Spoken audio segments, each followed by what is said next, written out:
The Big H Podcast, tune in now. Conversations that'll wow. Laugh and learn, stay a while. Let's explore that Hilton style. From the highs to the lows, every story just explodes. Mike's got questions on the go, diving deep from head to toe.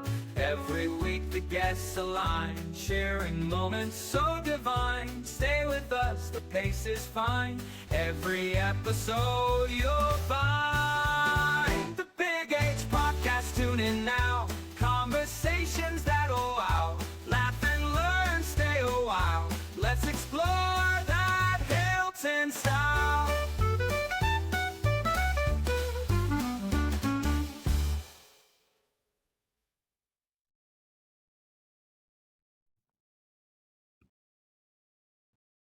Karen Hermance, president of the Sally Edelman and Harry Gardner Cancer Research Foundation. Thank you for being with me on the Big H Podcast. Oh, thank you for having me. This is great.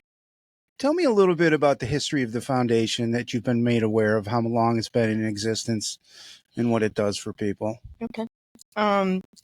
So it all started actually over 40 years ago, when George Edelman Jr., who founded the foundation, his wife Sally passed away, and I think it was either after that or just before, his good friend Harry Gardner, who was the mailman in Hilton, passed away. So George wanted to do something, raise some money, for cancer research, because back 40 some years ago, I think it was probably like 44 years ago, there wasn't a lot. We didn't have what we have today. So he wanted to do what he could to raise money for research and support that.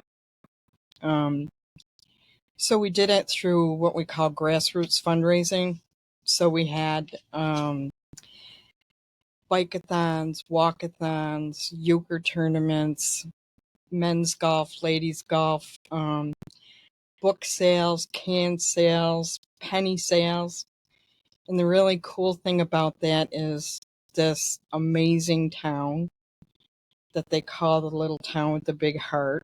Everybody really pitched in and did their thing to actually get us to where we are today. So he owned the Arlington restaurant, so he had a pretty good reach of people to get them to join, whether it was golf outings or euchre tournaments, walkathons and such. But he started out of the business, and it kind of took off from there. His goal was, the one thing that he wanted all the money to go to research. He didn't want bricks and mortar. He didn't want to pay for administrative costs. So he wanted it to strictly go to research. So we started doing that, and he looked for places to put the money so that it would go into research. And fortunately, he started out doing it through United Way. But anybody that knows George, there was an additional administrative cost that went along with donations. Even though you had a farther reach in getting those donations, there was money that was going for administrative costs. So he backed out of that. He was only in it for a year, and he was in it for a year only because he had to be for that 1 year, right? Mm-hmm. So he went to the University of Rochester and said, I want to do something for research. What do you need? Do you need equipment? What is it that you need? And it just started from there. And the goal, so we were incorporated in 1987. and he started raising money in 1984. His goal was to raise $1 million for research. And I believe it was 2001 where we reached that goal of raising $1 million. And as of today, we've given Wilmot Cancer Institute $1.6 million for research.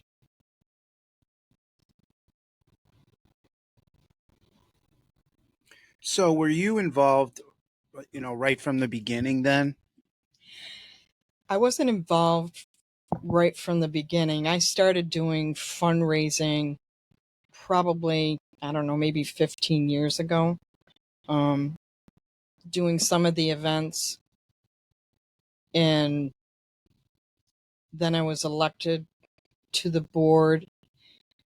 Geez, I want to say maybe 2014. I took Bob Westcott's place. Mm-hmm. And then when George passed, prior to that, he asked me to take it over and continue his mission. Earlier in the podcast, you were Mhm. saying, well, anybody that knows George, well, tell us a little bit about the type of person George was and what helped him in establishing this foundation. I think his drive and his determination.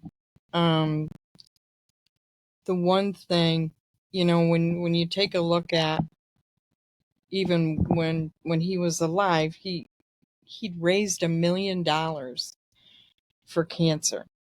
But the one thing about him was he just was never one for pomp and circumstance. He didn't want the limelight. He just wanted to continue to do good. So he stayed in the background, which, I understand that. And, you don't want to be recognized for something like that. You'd rather see the results. But he was driven, and he really was hell-bent to get it done. And as a result, we've established some very strong partnerships with Wilmot Cancer Institute, and the foundation is very highly regarded. But George was just, the fundraising events that we had, they were always a lot of fun. Mm-hmm. Sometimes they were a little bit too much fun, but it always brought people back, and it was, it's just, it's like a outpouring of support and labor of love from these people in this village. It's just amazing the things that, the foundation got there because of the support of the people in Hilton.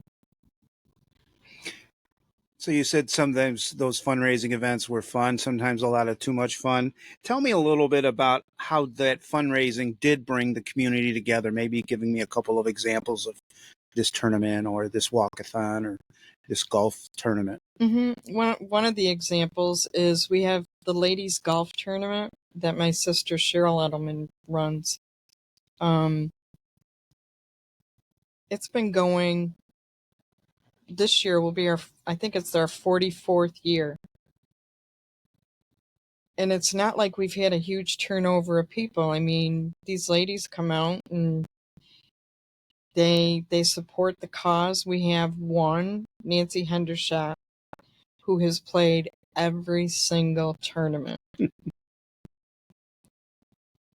it's funny because the first year that she won a prize, because she likes to win her prizes, she won fish hooks.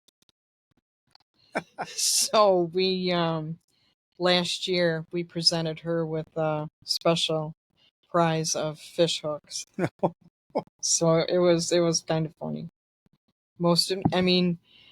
We've got people that have been playing in that tournament for 30 years. And no matter what it is, the fire department, they've supported George since he started. And they're still supporting us. I mean, the carnival, they have a fundraiser. That's their means of raising their funds. But they have a tip jar that they put out every year, and they give us a nice size donation.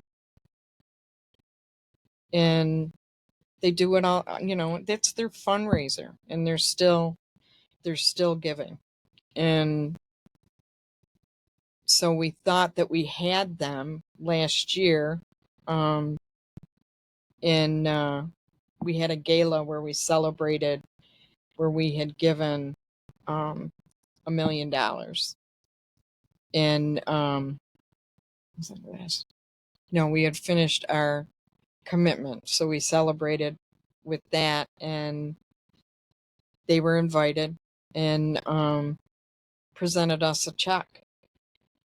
And it's it's stuff like that how can you give up now? Mm-hmm. You've got the support of all these people, and unfortunately, I don't know too many people that don't know someone who's been touched by it. And God bless the fire department. They've lost some really good people because of cancer. So you just got to keep going. Tell me a little bit about George and his family. Clearly, that's your brother. It's my brother-in-law. Brother-in-law. Okay. Mm-hmm. Please tell me about your family. George, after George's first wife passed, he met my sister Cheryl, and they got married, and he had a daughter, Courtney. And George had 3 sons, Mike, Scott, and Mark. Mike and Scott still live in the village. And Mark lives in Virginia. But yeah, they're just, Courtney is on the board, and Cheryl's on the board. And George's sister, Margaret Farrell, is on the board as well, and Sue Corey, who was Sally's sister. So Sue and Craig are on the board as well. So we've really, really expanded, because we want to do more.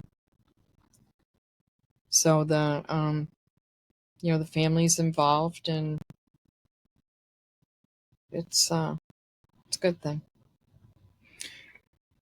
What type of qualities do the people that you have on your board have? So you're the president, and then you have the board. So Sue Corey, who is our secretary, her and her husband, who are both on the board, Craig Corey. I believe Craig is on the board at the Baptist Church, and they own their own business. And then our finance is John Semler, who is Courtney's husband. He's actually the controller for lifetime assistance. So, he's a great guy, but we really lucked out having someone with a financial and tax background that he has. And then Margaret Burrett is also on the board. Margaret does the fundraising.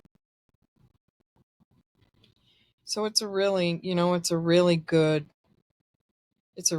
group. And we've had, over the years, we've had some amazing people run some of these fundraisers. Helen Foreman and I did the walkathon, and we wanted to expand it and have, try to get as many people as we could. And one year we had walkers, we had runners, we had bicycles, We had dog walkers, Mhm. and we even had horses. So that year we called it wheeling and walking, hoofing and woofing. So we still laugh about that. But I mean, the people that have run these committees are just, another reason why we're here. Debbie Kwiatkowski in the golf tournaments, Helen Way, who's no longer with us. There's just a lot of really good people that we've been surrounded by. When does your committee meet, and is it in person? Do you do it on Zoom, or how do you get together? Well, because everybody's schedule is kind of squirrely, so we Zoom, and we Zoom once a month. That's proved to be pretty beneficial. Very beneficial. Because we also have another person, Tiffany Payne Cirancione. She's on the board. She used to be our liaison to Wilmot. She worked for Wilmot in the Advancement Center. So, but she stayed with us and volunteered after she left Wilmot. And this past year, we asked her to be a member of the board. Tell me a little bit about Harry Gardner, what your recollection of him. I remember, I don't remember a lot. Harry was a very dear friend of George's. And I believe he was the mailman. I don't think he was a postmaster, but he was a mailman. And his daughter lives in Florida, and his grandson actually lives in the village. But I didn't really know Harry that well. What are some future fundraisers that you have that are, 2 or 3 months down the road? I have a list. There Is you it go. okay? It's perfect. So we have a ladies golf. That's going to be July 27th. And we have a new fundraiser called Cars for Cancer on July 20th. And that's going to be in the Grease Ridge parking lot. Then we have a mixed golf on August 16th. And then we have our music festival September 6th. It's called the Time Machine Music Festival. So that ladies golf July 27th, that's a one-day tournament. Mm-hmm. It is. And where do you have that planned to play at? That one's going to be played at Arrowhead. Mm-hmm. And the mixed is going to be played at Timberwood. And the music festival is going to be in at the Hilton Exempt. And one of the things that we try to do is we try to give back to help get the community not so much involved, but create an awareness for them. We have a lot of businesses that have been doing amazing things, like Sheer Emotion. Cindy Lutweiler, she does fundraising every year for us, and she does a bingo. She does cupcakes for cancer, and does that fundraising for the foundation. So, things like that are just very special to us, and something we certainly don't take for granted. But we try to give recognition to, some of the businesses. And we're still looking for ways to do that. This year is the first year that we've actually had a diamond sponsor for the Time Machine Music Festival, and it's going to be the Fitness Warehouse. Okay. So,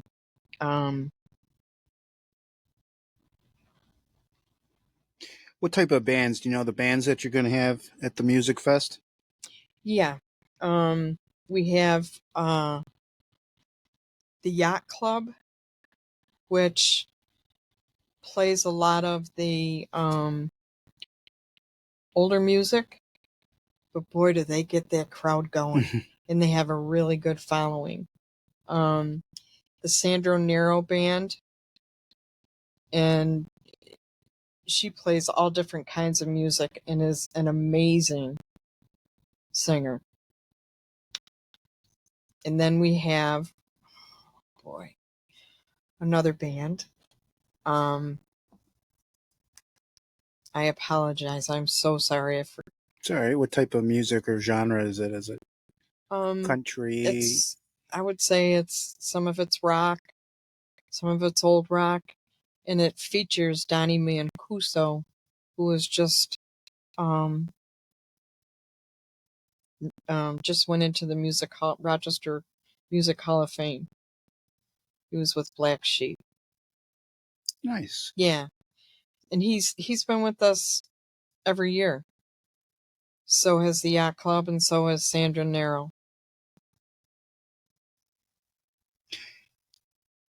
Expand a little bit about Cars for Cancer again. You said that's in the Grease Ridge Center. Mm-hmm. That's going to be our first time doing this fundraiser. We're always looking for ways that we could, in order for us to do more, to give more, we're looking for new ideas for fundraising.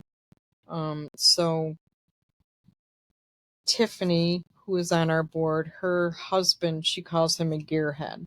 So he loves old cars and goes to car shows. So she wanted to do Cars for Cancer. So this will be our first year, so we're kind of learning as we go and going around and talking to other people that are having these shows. So basically what it is people will pay an entry fee, like I think it's $20 a car, and they'll show their car off, and then there'll be some judging and some prizes. And so gearheads, bring your car there, pay an entry fee, and come around and take a look at all the local cars. Absolutely, yeah. And we have the entry fees, or the entry forms. We have them on our website, which is www.edelmancrf.com.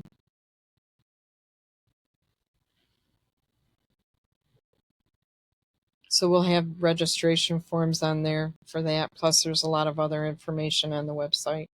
And I'll drop that website in the comment box below, which people can easily access. So in your effort to the fundraising, where do you get that energy? Where's your board get that energy? Do you feed off each other?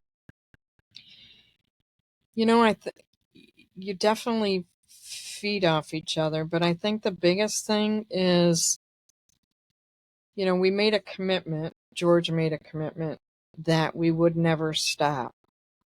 And not every day, but just about every day, there's another reason to keep going. And, I've been fortunate enough to spend some time at Wilmette and run some, co-chair some different teams. And, they're very welcoming. They really care. And it's really hard to not be surrounded by those people and not want to get fired up. Mm-hmm. Especially when you see, some of your supporters that are survivors. That's really all you need to keep going. What is it like when somebody on your board or in your organization does pass and it's to cancer? What's that like? It sucks. I mean, I was thinking the same two words. It does. It's we like to use the website and these events to share good news, really good stuff that's happening. But as good as that stuff is, it's really hard if somebody's going through that, to really get out there and boast about all the good stuff that's going on, because there's still a lot of people that are suffering. And yeah, there's people are living longer. There's more hope because of clinical trials.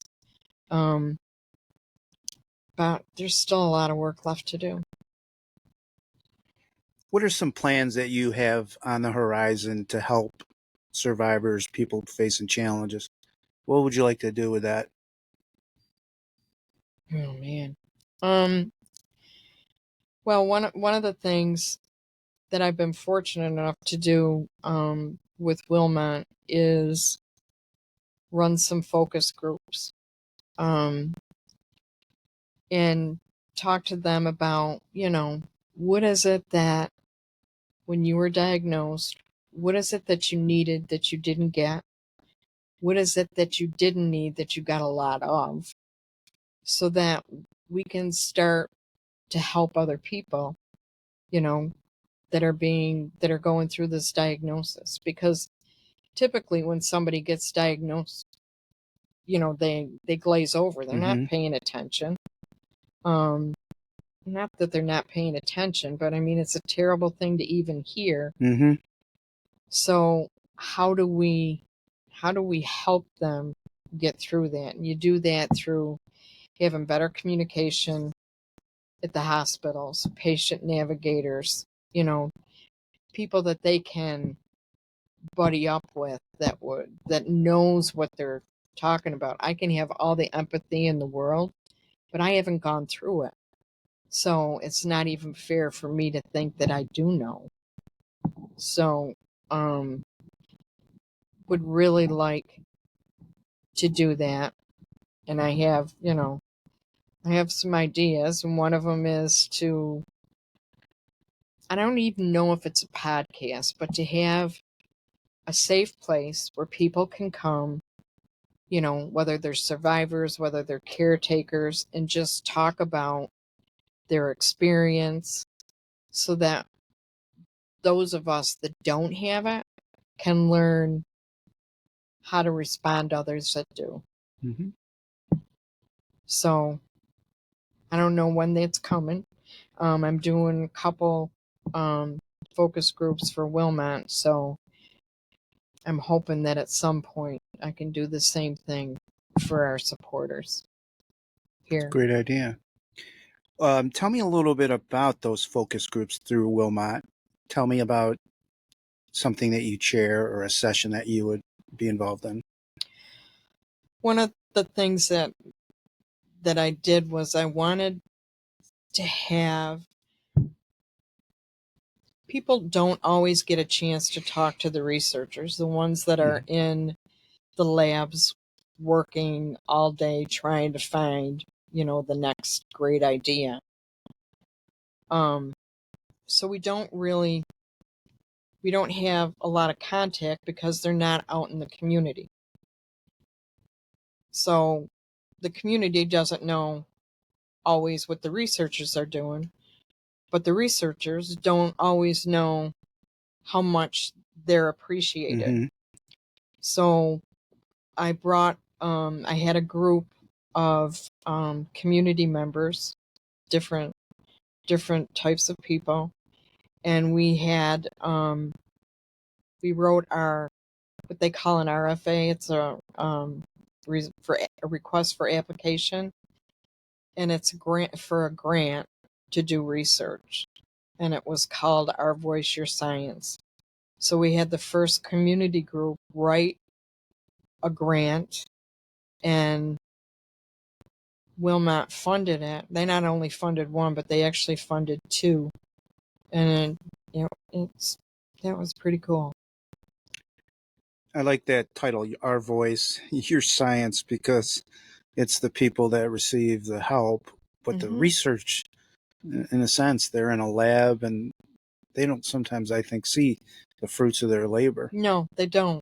And I was fortunate enough to take that Our Voice, Your Science. I was got a travel award to go to a preventative oncology group conference in Philadelphia, and I presented that, and I had some of the researchers there, and I said, we don't tell you enough how much we appreciate what you're doing, whether it's a good idea or a bad idea. And they were like, wow, it's, you don't know. Mm-hmm. And so I want to do something that brings community and the researchers together. As president, and with Sally Edelman, Mm-hmm. or excuse me, Karen Hermance, do you do a lot of traveling as president for No. your? No, not really. No, So a lot of it is local. it's all local. Mm-hmm. We don't do any traveling. It's all pretty much done here. Did you grow up in Hilton? I did. Okay, I graduated in 1974. that's all right.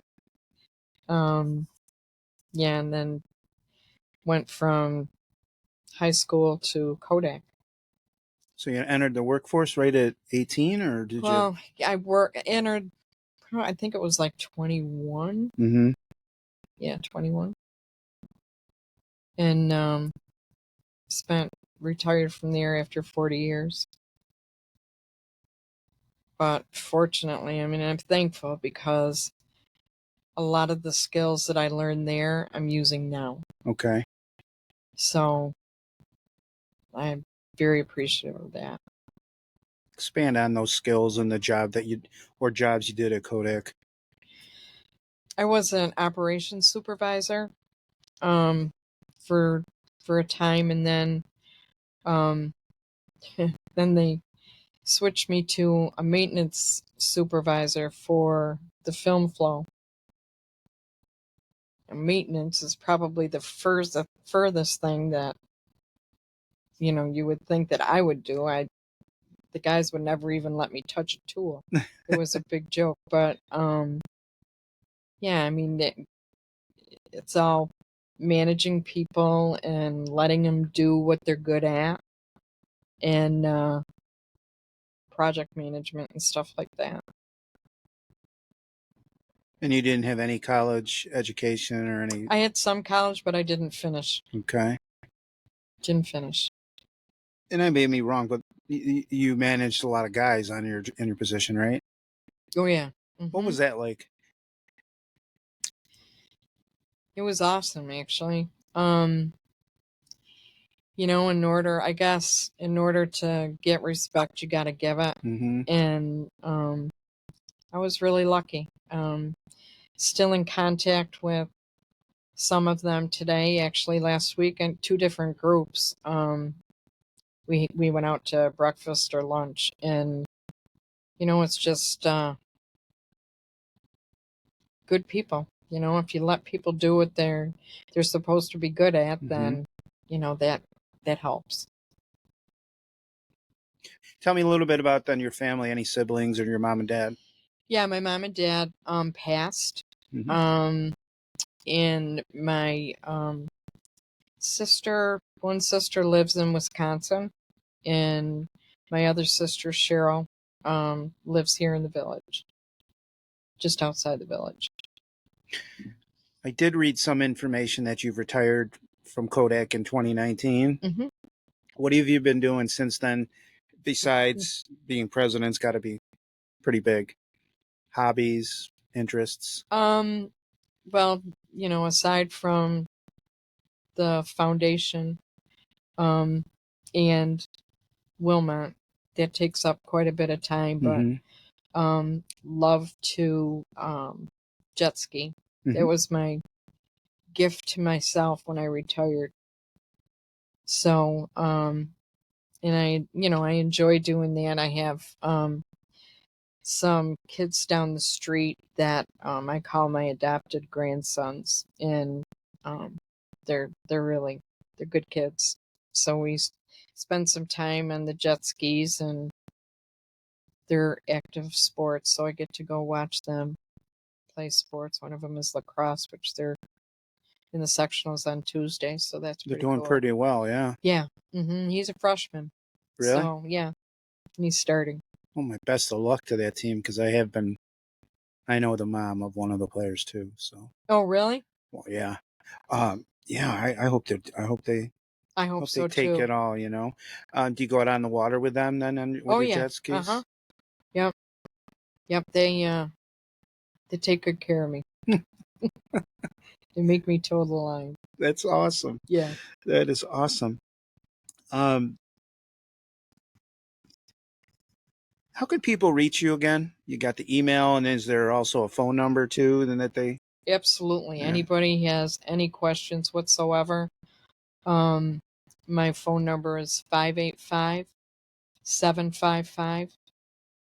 585-755-7270.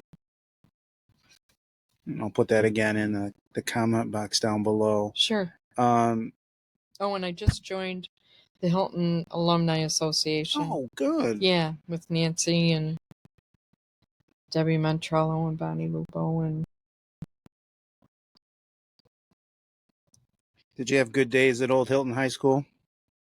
I did. You I had did? some really good people. Good people? Yeah, yeah. Any that you remember or want to Yeah. mention? Oh, I don't want to mention one and not the others.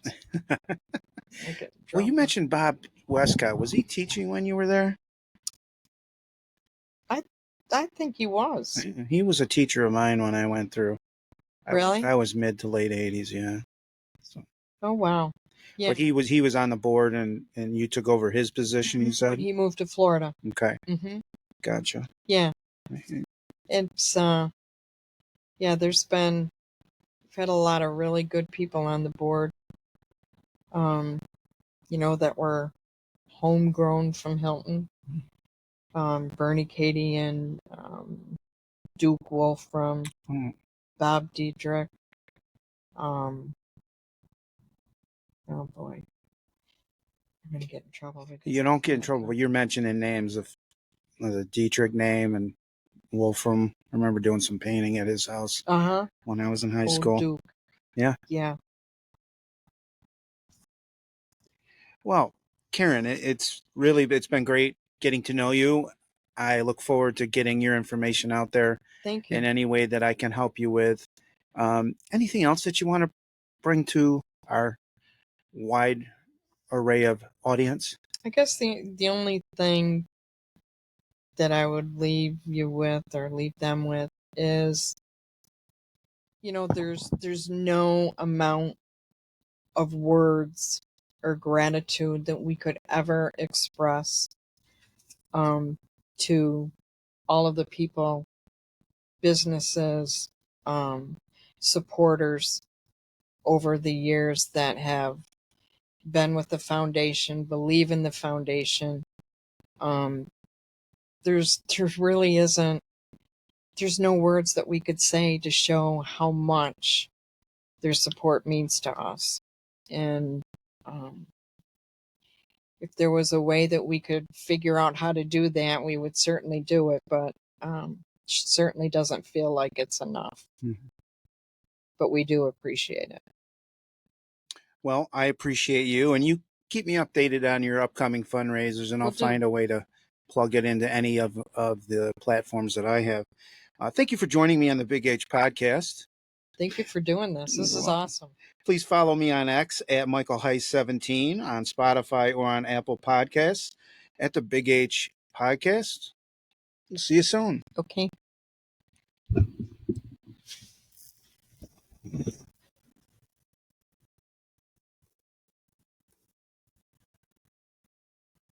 Okay. The Big H podcast, tune in now. Conversations that'll wow. Laugh and learn, stay a while. Let's explore that Hilton style. From the highs to the lows, every story just explodes. Mike's got questions on the go, diving deep from head to toe. Every week the guests align, sharing moments so divine. Stay with us, the pace is fine. Every episode you'll find. The Big H podcast, tune in now. Conversations that'll wow. Laugh and sell.